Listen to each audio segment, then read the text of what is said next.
Hey everyone, so in this video we're going to be discussing a three-tier architecture on Azure, and we're going to be deploying a sample application which is going to be a social media posting application.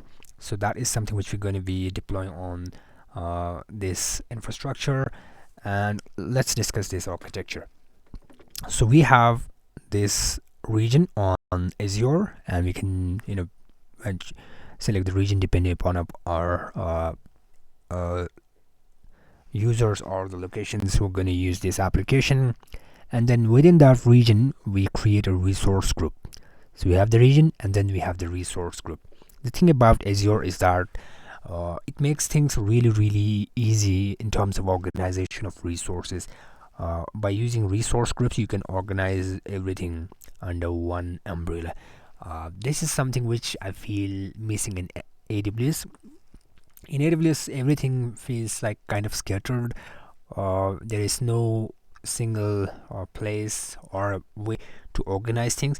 Even if you want to delete anything or everything under one resource group, you can do that just by deleting the resource group. You can delete the whole infrastructure, everything in that group. So this is the benefit of it gives better organization, better visibility, and it gives you that visibility most of all in your infrastructure, and this is something which is missing, I feel, in AWS. So we're creating this resource group, and in this resource group we're going to be creating everything. This, like I mentioned, this gives us better control, better visibility, better organization, and gives you that control. And using this resource group, what you can do is, let's say you have multiple applications, then for each application you can create resource group, and maybe even for a single application you to segregate, like production environment, development environment, staging environment, you can make use of this resource group and segregate and keep things separate. So this is the benefit of using resource group. In this resource group we are creating a VNet. VNet is basically, in AWS world we call it VPC, but in Azure we call it VNet. So VNet means virtual net. So in this VNet we are creating three layers. One layer is the first layer is the public subnet layer. Second layer is private subnet, which is for our backend application, and then the third layer is another private subnet, which is for database. So in this subnet, which is the database subnet, we create our database, we create a MySQL flexible server, and in that server we provision a MySQL database. And then in this subnet, which is the backend subnet, we create virtual machines. Either we can create individual virtual machines, or we can create virtual machines using VM scale set. By creating VM scale set, you get multiple, it's kind of it gives you that control,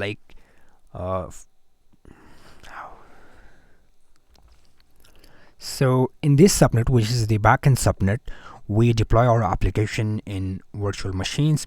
And for this application, what we have done is we have made use of the VM scale set, which is a set of identical virtual machines. So this is in AWS world we call this auto scaling group, but in Azure we call them VMSS or VM scale set. And then we create the auto scaling rules. Based on that, these VM scale set can scale up and scale down. So in our scenario, what we have done is we created VMSS or VM scale sets, and then we created auto scaling group, and we mentioned, like, if the CPU utilization is more than 70% for 5 minutes, then scale it up by one instance. And if the CPU utilization goes down to 30% and stays or stays under 30% for more than 10 minutes, then scale it down by one instance. So that is how we are doing the scale it up, scale it down thing. And then in this private subnet, public subnet rather, which is the subnet for our application, Azure Application Gateway. We have deployed this application gateway, and any request coming from external client, which in this case is our front-end application, it will hit this application gateway, and this application gateway will then distribute the load or the traffic between these VM scale sets, and then these VM scale sets will talk to the database through a private link. So the private link is a link which is only valid within this VNet. We cannot access this database using this private link from outside this VNet. So that is the advantage of this private link. And then to debug things and to get into these instances, if we need to debug anything, we have deployed a Bastion host in this public subnet, and which is for the Bastion host. So this is how we have approaching this infrastructure. And last but not least, all the credentials related to the database is stored in this key vault, and these VMs or virtual machines will access this key vault using this Azure Identity. We have created an Azure Identity and then link that identity to these virtual machines, and using that identity they'll be able to fetch those secrets from this key vault. So this is how we have implemented a really secure third-tier architecture on Azure. So in AWS world, this application gateway, we call it application ALB, application load balancer, and the Azure Identity, we call it IAM, and then IAM role, and then this key vault, we call it secret manager. So this is the difference between the terminologies we use in AWS and Azure. If you understand one cloud, then it wouldn't be tough for you to learn any other cloud, Azure, GCP. It's just about understanding the terminologies. Rest is just the same. So to provision this whole infrastructure, we have used Terraform, which is an ISC tool, and the thing about Terraform is that it's if you learn Terraform, you can then do anything and everything. It becomes really easy to provision infrastructure, whether that is on Azure, AWS, or any other cloud. So this is something which is really mandatory, especially in this day and age. And as a DevOps engineer, as a cloud engineer, you need to understand, you need to know Terraform. So we have deployed everything using Terraform. So let's jump right into the Terraform code, and I'll explain Terraform code there, and then we'll continue with the demonstration. So here I've got 3 folders. This is for the backend code lives here. Then the front end, we have the front end code, and then we have the infrastructure code in the infra folder. So let's open the infra folder. In this folder, I've got the main.tf file in which I've written all the Terraform code. So first thing first, we set up the Terraform provider. In this case, it is Azure RM, and then we created a resource group, like I mentioned here. First thing first, we created the resource group in this particular region. So the region I have used is UK South, and this is the resource group which I have created, and all the resources will be created in this resource group. And then we are creating a VNet, this VNet we are creating, and this is the starter of the VNet. Then we are creating the subnets, subnet for application gateway, subnet for backend, subnet for database, and then subnet for Bastion host. With this, our VPC is ready, or VNet is ready. Then we are creating a private DNS zone for our database, so that our backend could access the database in a secure private way. Then we are creating the security groups, allowing the ports we need. Port 3000 we are opening port 22, and then we are restricting all the other ports. One question which you might be thinking, okay, I understand we are opening port 3000 for our backend application. I understand we are opening port 22 for the SSH. That's also good. Then we are denying all the other ports, but then how are we going to access the database, right? So for the database, what we have done is we have used this delegation. So with this delegation, AWS takes care of all the security groups and all the ports needed for the database, right? So that is why we are not specifying the database related ports in these security groups. And then we are creating the private key, SSH key, so that we could use the SSH key while logging into the Bastion host or logging into other VMs for anything related to debugging. Then we are provisioning a MySQL flexible server, and in this server we are creating this MySQL database, right? And then here we are creating the Azure Application Gateway, and it listens on port 80 and then forwards the request on port 3000. On port 3000, our backend applications are running on port 3000. And then we are linking this application gateway with the VM scale set that we are provisioning. Then we are creating a key vault, and in this key vault we are creating this secret, and inside the secret we are storing these information: the database host, database username, database password, and database name. Okay, so we are storing this in this secret, and this secret is inside this key vault. And then we are creating a user identity, and we are creating a access policy, key vault access policy, and allowing get and list permissions so that this identity could access these secrets, could get these secrets and could list these secrets, right? And then we are assigning this policy, this identity, to these virtual machines. Then comes the virtual machine scale set. So we are provisioning a virtual machine scale set, and what we are doing is we are attaching the load balancer application gateway. I'm saying load balancer, but the terminology could be different, but try to focus on the actual concept. So we are attaching the application gateway to this to this VM scale sets, so that the application load gateway could forward the request to these VM scale sets, right?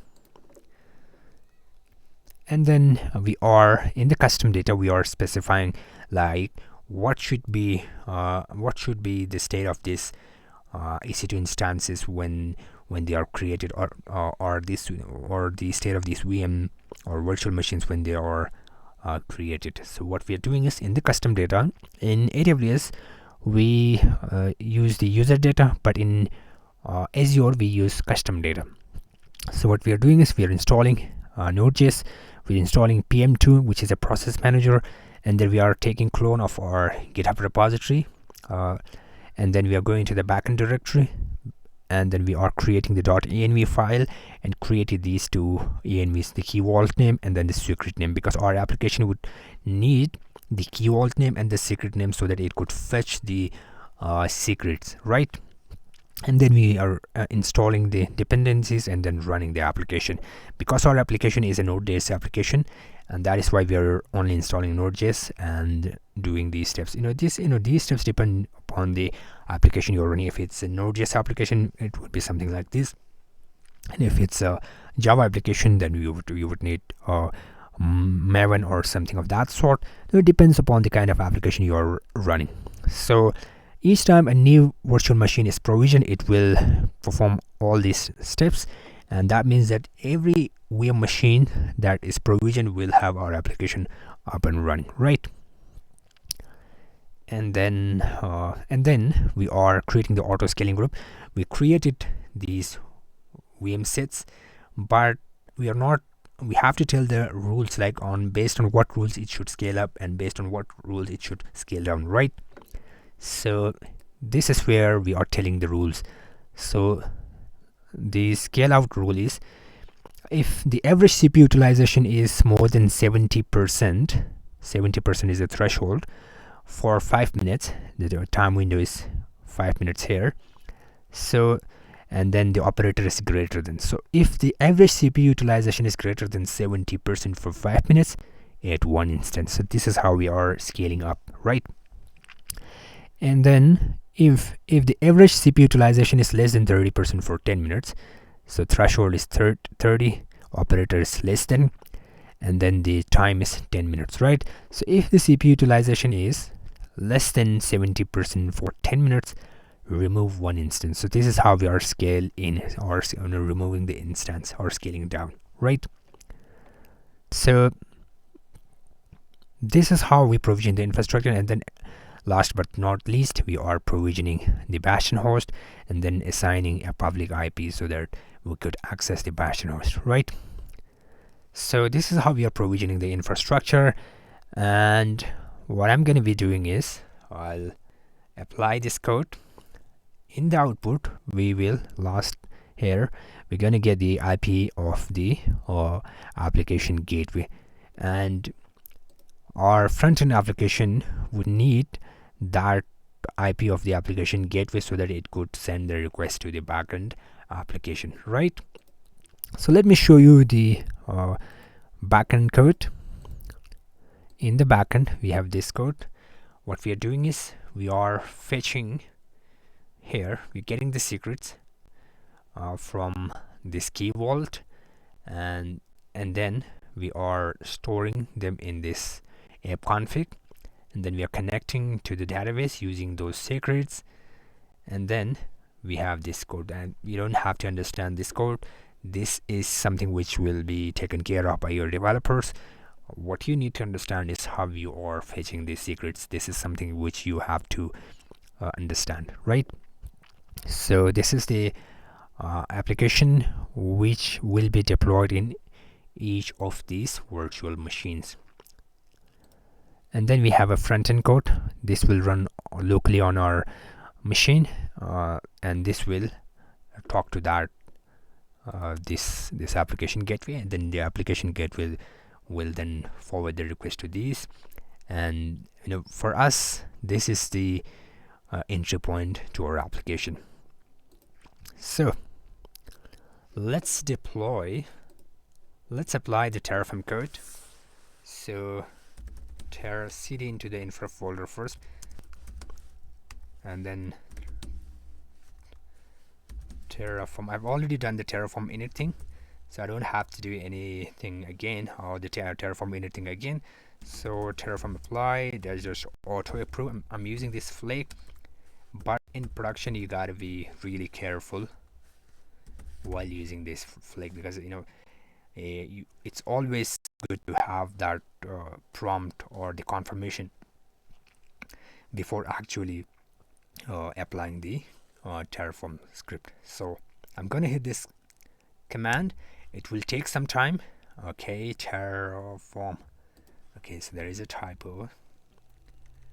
It's not Terraform, it's Terraform. So this will take some time. So I'm going to minimize the terminal, and in the terminal, once this Terraform code is done with the execution, we will get the IP of this application gateway, and then our front end will be able to communicate with the backend system or the backend application. So I'm going to pause the video. Alright guys, so we are done with the execution of Terraform code. Let me show you here. As you can see that we're done with the Terraform apply. What I did was I did Terraform apply, they just auto approve, and as a result of this, it has produced the app gateway public IP, this one. So we're going to grab this one, and I'm going to copy this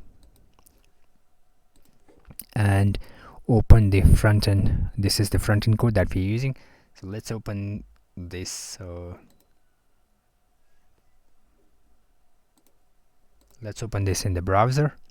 So, and then we have to change this IP because this has to talk to our API gateway, right? So this is the API gateway IP. Save this, and let's refresh this, and let's try to let's refresh once again just to make sure that everything is correct. And let's try to create a post.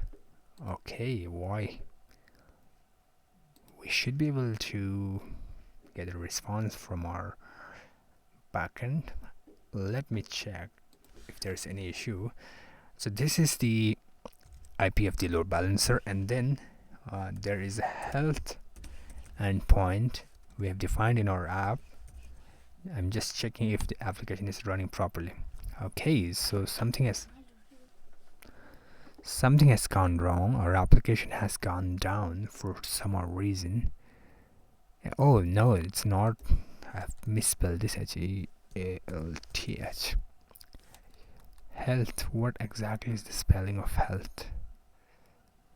I mean, what exactly is the spelling of health? HELTH, health, right? TH.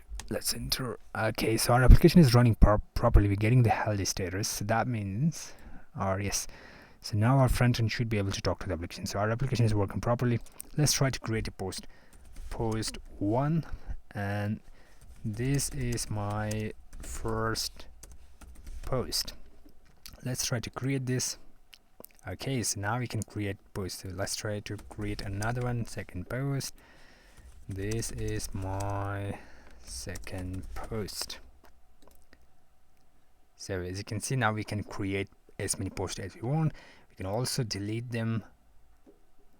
I have a slow internet, so that's why it's taking us a little bit of time, but we can as you can see that deletion is also working. So this is how you can build a 3-tier architecture on an application on Azure.